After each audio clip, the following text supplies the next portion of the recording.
आप देख रहे हैं रुद्रांश दर्पण। भोपाल में डॉक्टर श्यामा प्रसाद मुखर्जी के बलिदान दिवस पर मुख्यमंत्री मोहन यादव ने एक महत्वपूर्ण बयान दिया। उन्होंने कहा, डॉक्टर श्यामा प्रसाद मुखर्जी के बलिदान दिवस के अवसर पर हम नहीं भूले हैं कि डॉक्टर अंबेडकर ने धारा 370 का विरोध किया था, लेकिन उसके बाद भी संविधान में एक अनुच्छेद बनाकर कांग्रेस ने दबाव से डलवाया था। डॉक्टर मुखर्जी का एक बलिदान इस बात का प्रतीक है कैसे उन्होंने एक देश एक विधान के लिए अपना जीवन न्यौछावर कर दिया। मुख्यमंत्री ने इस बात पर जोर दिया कि कांग्रेस ने कैसे दबाव में आकर संविधान में धारा 370 को शामिल करवाया, जबकि डॉक्टर अंबेडकर इसके विरुद्ध थे। उन्होंने डॉक्टर मुखर्जी के बलिदान को याद करते हुए उनके एक देश एक विधान के स्वप्न को रेखांकित किया। और हम सब ये भी भूले नहीं, डॉक्टर अंबेडकर जी ने धारा 370 का विरोध किया था, लेकिन उसके बाद भी संविधान की एक अनुच्छेद बना करके कांग्रेस ने दबाव से डलवाया था। अंबेडकर जी की आत्मा उस दिन भी रोई थी जब पूरे जम्मू कश्मीर के अनुसूचित जाति जनजाति के लोगों को इस धारा 370 के माध्यम से उनके अधिकारों से वंचित किया गया था।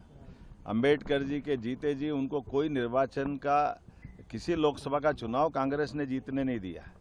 और ये डॉक्टर मुखर्जी जी का बलिदान भी इस बात का एहसास कराता कि उस धारा 370 के कारण से डॉक्टर मुखर्जी जब विरोध करने गए और उनके उस घटनाक्रम में आज तक उनके उस समय हुई एक तरह से उस मर्डर की सच्चाई देश के सामने नहीं आने दी।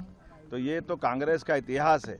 इनके सामने देश के ऐसे मुद्दों को लेकर के संविधान में जिस बात को लेकर के अंबेडकर जी ने इशारा किया था, उसी संविधान की आपातकाल 2 दिन बाद हम पूरा देश और दुनिया मनाएगी, उस बात का एहसास कराएगी कि आपातकाल का काला कलंक अगर लगाने का काम भी कांग्रेस ने किया है। तो ये 3 दिन केवल इस अपनी जो कालिख को धुवाने के लिए मध्य प्रदेश के अंदर अपने बिखरते जनाधार के आधार पर जो कांग्रेस अपना आधार खो रही है, वो अंबेडकर जी का नाम लेकर के संविधान का नाम लेकर अपने पुराने पाप को छिपाने का प्रयास कर रही है। हमने कहा है कि हाँ, ग्वालियर हाईकोर्ट के अंदर माननीय चीफ जस्टिस जी ने कमेटी बना दी है।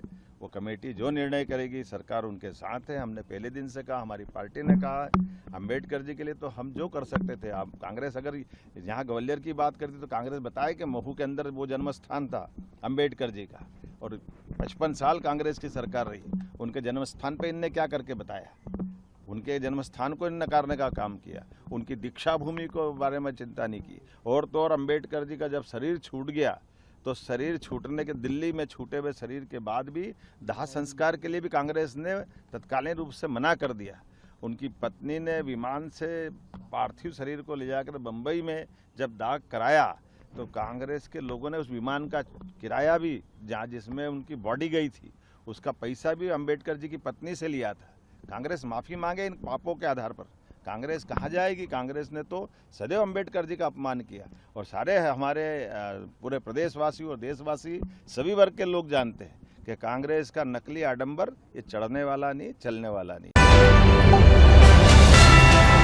आप देख रहे हैं रुद्रांश दर्पण।